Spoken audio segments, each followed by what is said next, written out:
name is James Nevius, and thank you for joining us for the second installment of In Perspective, Small Bites of the Big Apple, which is being sponsored by Arader Galleries. And the image that you see and that we're going to keep coming back to is the image that we're going to be talking about tonight. I am an author of a couple of books about New York City. These are the two big ones that my wife Michelle and I wrote together, Inside the Apple and Footprints in New York. And some of the information that we'll be talking about tonight is drawn from their pages, and a lot of it is interesting. I really had a good time doing the research for this talk because I discovered some things. Research is just my jam. So I discovered a lot of things that I didn't know or had half forgotten. And it all relates to this incredible image. This is called New York 1855, and it is a bird's eye view looking south from, let me put my laser pointer on here, a bird's eye view looking south from, this is 42nd Street, heading south. And it is originally a painting by a man named Benjamin Franklin Smith, that was then turned into an engraving by a man named William Wellstood. And we're not really going to go into the bios of each of these men. I had a fun time trying to hunt down to see if I could find even any pictures of them. This is someone named Benjamin Franklin Smith, and he's the right age, but I am unclear if that is our man who did the painting. William Wellstood, he's a big question mark. But it's not so important what they looked like. Of course, what's important is the work itself. And I urge you to go and look at it in person at Arader Galleries, 1016 Madison Avenue, where it's hanging on the wall on the second floor. And it is an absolutely remarkable work of art. And we're going to talk about sort of why it is so remarkable as we go along. So Benjamin Franklin Smith, the painter, was well known for these sort of bird's eye views. He did Philadelphia, he did other places. And what's so great about Manhattan, we're going to start at the top of the picture here, but Manhattan has this perfect vanishing point. You can see we can go down Fifth Avenue and we can go down Sixth Avenue, and they meet down here at Trinity Church in Lower Manhattan. So just from a painterly perspective, what a great point of view to be able to paint from. And of course, in a forced perspective like this, the things that are at the front, at the near end, are of course quite big, and then, but farther and farther back to the vanishing point. So obviously the things that are right here up close are the things we're supposed to be focusing on, such as this. What is this amazing building? Well, this was called the Crystal Palace, and you were looking at the intersection of 42nd Street and 6th Avenue, and the Crystal Palace was the home of what was known as the Exhibition of the Industry of All Nations. It was essentially the first World's Fair held in the United States. And this spectacular building was built to house it. Now, it was based on a fair that had happened in 1851. It had opened in Hyde Park in London, in a Crystal Palace of its own. In fact, if you go to London today, there's a Crystal Palace neighborhood, there's a Crystal Palace football club. Crystal Palace is still very much a part of the fabric of London. And they built this giant building out of lead and steel and glass to showcase industrial arts from over 150 countries. Now, this was many people were behind this, but Prince Albert, the consort of Queen Victoria, was one of them. And it was really a lot about showcasing the industrial might of the British Empire and of the empire itself. Of those 150 plus nations, many of them were actually part of the empire. And this was the era when the sun was never setting on the British Empire. And so this is Prince Albert and the British people in general, sort of showcasing British imperial industrial might. That being said, they did invite a lot of other countries, including a lot of Americans. Samuel Colt showed off his most recent revolver there. A father and son team named William and George Bond, who ran the observatory at Harvard. They were great astronomers. They won a prize for their astronomical clock. Cyrus McCormick, who was the inventor of the mechanical grain reaper. So they had all of these people from America at this fair, and this started to get the Americans thinking, Well, if the British can have this industrial fair and some of the best things at it are American, why don't the Americans have a fair of their own? So, the Crystal Palace went up and it opened in 1853, and it was quite remarkable. It was much smaller. I mean, it was 750,000 square feet in London for their Crystal Palace. Ours was only 175,000 square feet. It had to fit on this very small lot, 2 blocks, 40th to 42nd, and only half a block wide. But keeping that in mind, Crystal Palace was still the largest building in the United States when the fair opened. Another big difference between the British Fair and the American Fair was that the British Fair made a lot of money, and the excess went to do things like found the Victoria and Albert Museum in London and provide funding and scholarships that still exist to this day. The American one was an immediate money loser, and I'm not 100% sure all the reasons for that, but after 1 year of being open, they hired this guy, P.T. Barnum, to come in and kind of revivify the affair. And the reason that he's important to our story is that when you look at this print, at this engraving, it's, as I said, it's this remarkable bird's eye view, but you have to get this bird's eye view from somewhere, and that somewhere was, it's known to us today as the Latting Observatory. Here's the Crystal Palace, here's the Latting Observatory, but it was known pretty much in the time of the fair as Barnum's Tower. But this was one of the things that Barnum really got people to sort of come and see. You can see, I love this advertisement. You can see that this building down here on the lower level had been turned into a ladies' ice cream and refreshment saloon. So he's the master showman. He's P.T. Barnum. So he's getting people not just to come and see the industrial exhibits, but to make a day of it and have a good time. And, he's going to put on a show for you. And the show that they put on, the most important thing that happens at the entire fair, is that he gets Elisha Graves Otis to install an elevator in the Latting Observatory. And then Graves' assistant, Barnum's assistant, it's unclear who, takes an axe and cuts the rope, and the elevator drops and is immediately caught by the safety brake. We often talk about Otis as the inventor of the modern elevator. That is because he invented the safety brake, and it cannot be overstated what an important moment in architectural history, what an important moment in history this was, because after this point, New York City changes forever. Once you have an elevator, you can have skyscrapers, and once you can have skyscrapers, the entire landscape changes. And so it's sort of no wonder that this print, this engraving, becomes so popular, because this is in some ways capturing this bird's eye view, the last moment of a New York. There's kind of a New York before the elevator and a New York after the elevator. So you can see here, here's 42nd, here's 6th Avenue. We can see two of the three entrances into the fair. Again, I'm not 100% sure why the fair did not make money, but I do know that you could buy just a regular ticket, a daily ticket, go in, see the stuff. You could also be a season ticket holder, and here's a season ticket. And my guess is that these folks that we see on the 42nd Street side in their finer carriages, there are many fewer people going in. This is probably the more expensive entrance. This is probably the season ticket holder entrance. And when you move over to the 6th Avenue side, well, this is public transportation. You can see the tracks that have been laid on 6th Avenue where the horse-drawn streetcars go, and you can see a much larger crowd of people going in. Now, again, you have to take everything in a 19th century print with a grain of salt, because it's obviously that the artists can put in what they see with their own eyes, but they can also put in things that aren't actually happening at the moment that they're doing their sketching. For example, in between those two entrances, right here at the corner of 42nd and 6th, we have this nice military band. We've got the drum and the carrying their guns here and marching up. Military parades were not all that common.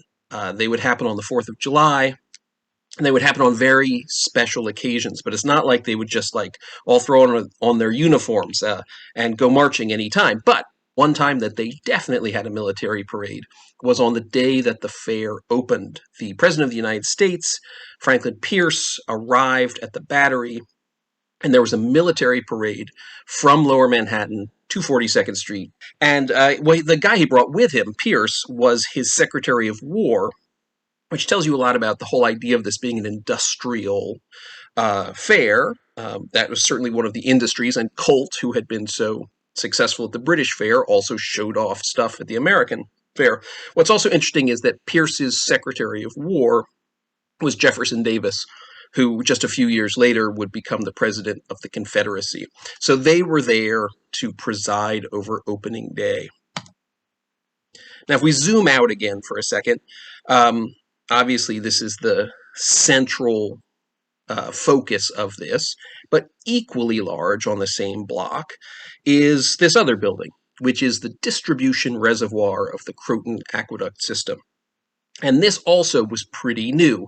The Croton aqueduct system had only opened in 1842, so it's only been about 10 years, and it's still considered a real wonder. This is a map from 1855 of New York City, and if we zoom in, you can see this is the distributing reservoir, and then this dark line is taking you to the receiving reservoir, which was where the great lawn of Central Park now stands.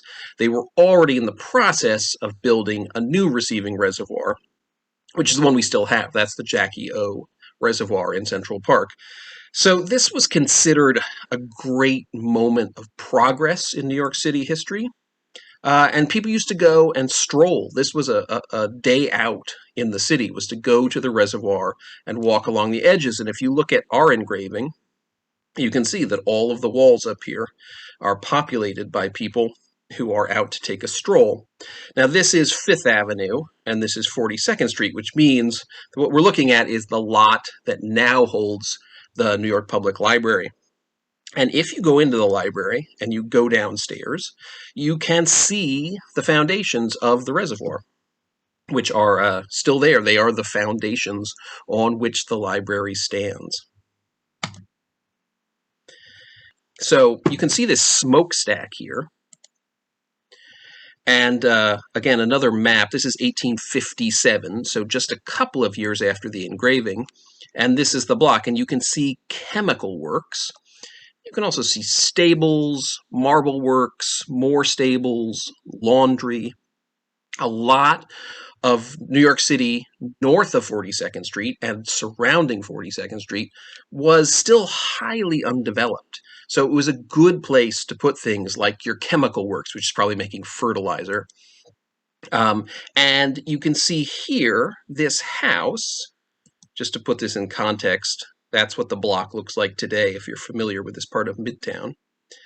So this house sitting here is a remnant of a much earlier era. If we go back to the grid of New York City when it's being laid out in 1811, you can see this is 42nd Street, and these are the old property lines. And here it says Joel and Joelham Post. And right where we expect it, there is that house. So that house had been standing there since at least 1807, 1815, and is still standing there in 1855 when the engraving is made. But 2 years later, when you're looking at that same map that had the chemical works on it, this house is gone. So that's how quickly things are starting to develop. So 42nd, 41st, 40th, and I just wanted to show you in there, there's this little interesting diagonal going through this property. And if we go back to that Magnus 1855 map, again, here's the distributing reservoir.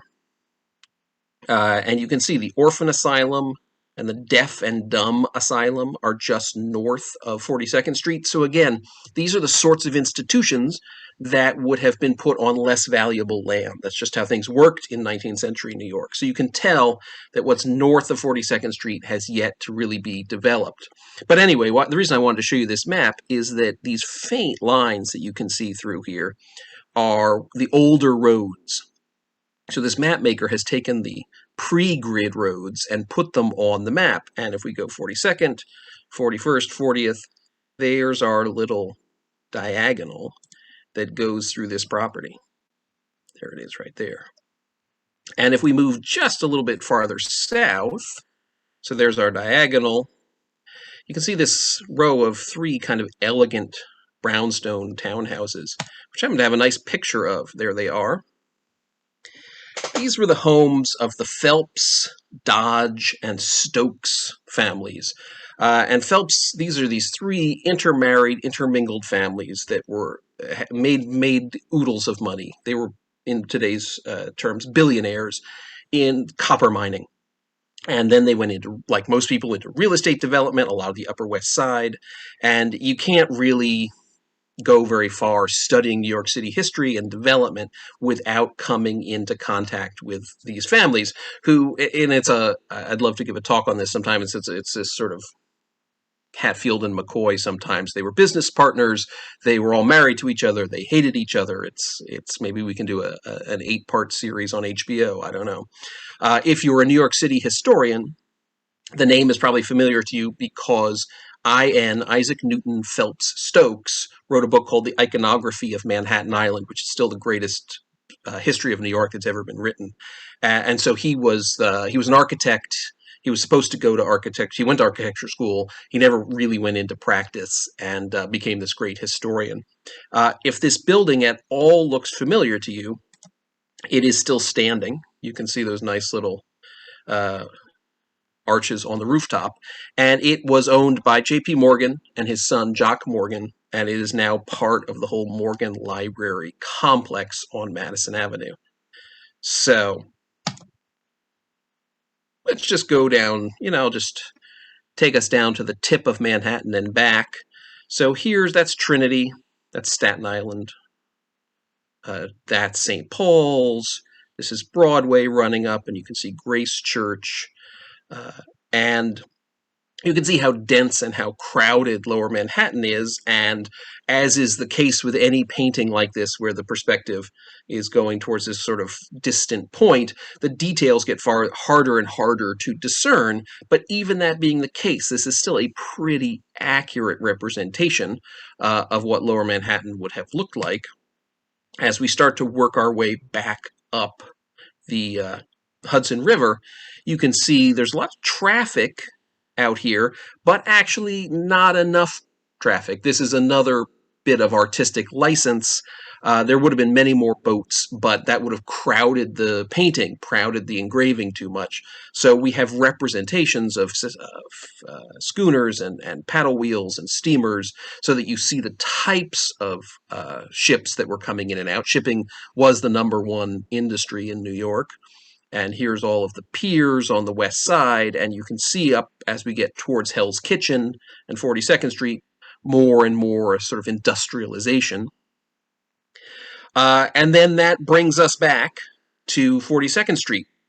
And we've talked about what's here in New York Public Library, but we haven't talked about what is here or what happened to the Crystal Palace. Well, what happens first is that the Latting Observatory burns down in 1856, only about a year after this engraving. It was arson. It was probably, it seems like it was definitely arson in the building next door. What is unclear is what they were trying to burn down. But it did, as arson often does, conveniently clear the land for future development. And so that went down in 1856, and then 2 years later, on October 5th, 1858, the Crystal Palace had gone bust. They were renting out the building for other things. There was the American Institute was having its own sort of industrial fair, and a fire broke out, and depending on who you read, somewhere between 40 and 75 minutes later, it was completely reduced to ashes. There was nothing left. And so that was never built on again. We know that area now as Bryant Park. Here are a nice few old photographs of the park in days gone by. Luckily, there have been some pretty outrageous ideas of what to do with Bryant Park over the years, including there's the library, and we could have the park down here and a helicopter landing pad up here so that you could helicopter to your Midtown meetings. I don't know, is yoga more or less outrageous? Here's a nice picture of people doing yoga. And if you find yourself in Bryant Park, I just threw this in because we just mentioned him. This is William Dodge, one of the Dodge, Phelps, Stokes people who own those mansions over on Madison Avenue, and he has a statue in Bryant Park so that you can go visit him if you'd like. And I am ready to take questions. I'll let you know that if you're interested in the stuff, I give much longer talks for money. And I'm giving a talk on the 23rd of January about New York in the 60s and 70s, pegging it to Bob Dylan. He arrived in New York City in 1961, 61 years ago, from the Midwest to remake himself and become a folk singer. So someone was asking, before the Jackie O Reservoir, there was another reservoir in Central Park, which was there before Central Park was made. So yes, so the slide that I showed two reservoirs. A smaller one, which was the original from the 1840s, that was later torn down and the Great Lawn went up where it is. During the construction of Central Park, one of the things that was required was that the park's designers leave room for a new reservoir. So the big reservoir that currently exists in the park was built in the 1850s, and that is what we now call the Jacqueline Kennedy Onassis Reservoir. And for a while they coexisted, but New York City was growing at such a great pace right around this time that this engraving was done that they knew that they needed more. Someone asked if the orphan asylum on 43rd Street was the colored orphan asylum that was attacked during the 1863 draft riots and burnt to the ground. The one that was attacked and burned to the ground was between 42nd Street and Central Park. I can tell you that. Any other questions that you'd like to know? And I can zoom in on this print. And we can, if there's anything that you would like to particularly see up close. Someone asks if it's true, like Washington Square Park, Bryant Park was one time used for burials. Yes. Almost all of these public spaces that we have some burials to a greater or lesser degree. I've certainly always been taught that Bryant Park is one of them. I don't know if there, I don't know if there's any ongoing evidence of that fact. What's underneath Bryant Park now are vaults of books for the New York Public Library. But if you're interested in knowing more about that, I can find out about it as well. But certainly, I believe that it was used for burials at one time. Can you find the Church of St. Luke in the Fields? Can I? That is a good question. So the Church of St. Luke in the Fields is the oldest church in Greenwich Village. It was opened in the 1820s, and it would be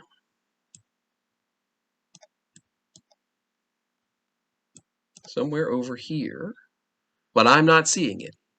So someone is pointing out that the sculpture is William Earl Dodge, one of the founders of Phelps Dodge, a leading mining company. Yes. So he was one of the people that owned one of the brownstone houses, his family, that was on Madison Avenue, that was later bought by the Morgans. Do you know about the name being spelled wrong? Is his name spelled wrong on his statue? Probably is. I wouldn't put it past them. I know that the statue base that's under, so that statue was built to go in Herald Square. And this is this big battle that has gone on in New York City history throughout its entire history. More people want their friends, relatives, heroes to be represented in statues than people want them to be, if that makes sense. There's always more people clamoring to have a statue than there's a space. And the Dodge statue went up in Herald Square, and it only lasted there a certain amount of time before it was stripped off of its foundations, I can't remember where, and moved up to, someone's telling me in here, 1941, it was moved to Bryant Park. So can we get a closer look at the start of the East River? So anyway, Dodge, like a lot of people, got shunted. Bryant Park has ended up in some ways being a repository for statues that they don't quite know what to do with. So this is the East River going down here. And I'm zooming in. So there is Staten Island. This is Governor's Island. I don't know if you can see my hand waving over it there. And this is Brooklyn over here.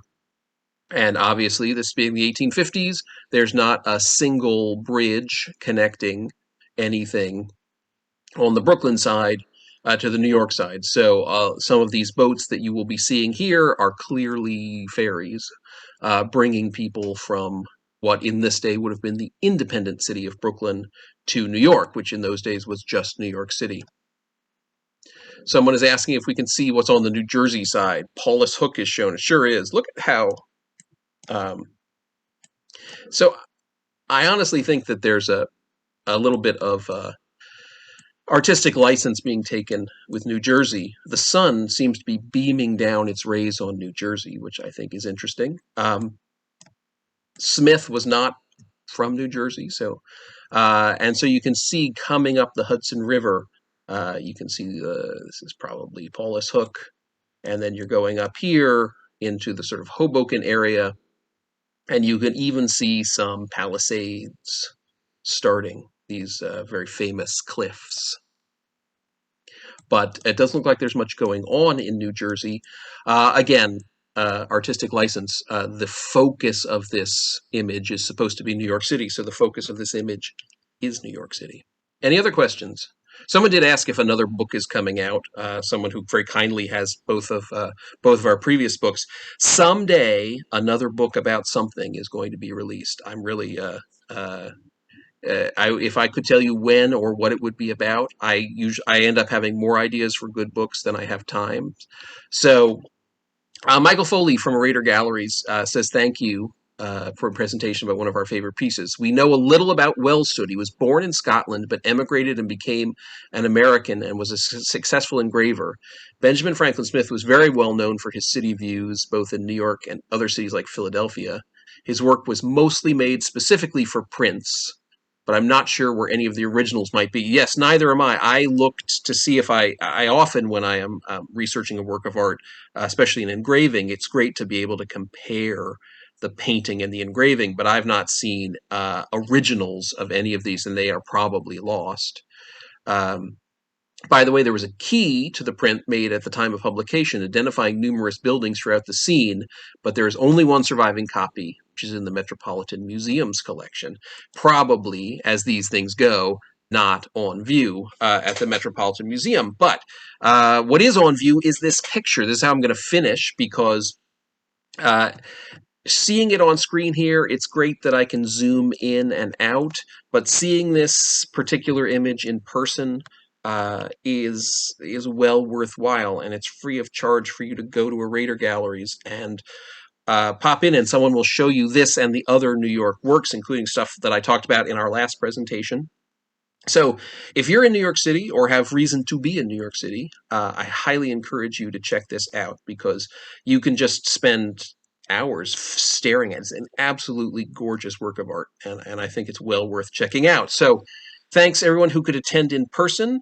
For those of you who are watching the video, thank you too. And as I said at the beginning of the talk, it's my great pleasure to do this, and I will send out the video link to everybody, both YouTube and Vimeo, depending what your preferences are, tomorrow, Friday. And I hope everybody has a great weekend. And thanks so much. Thank you so much for being here.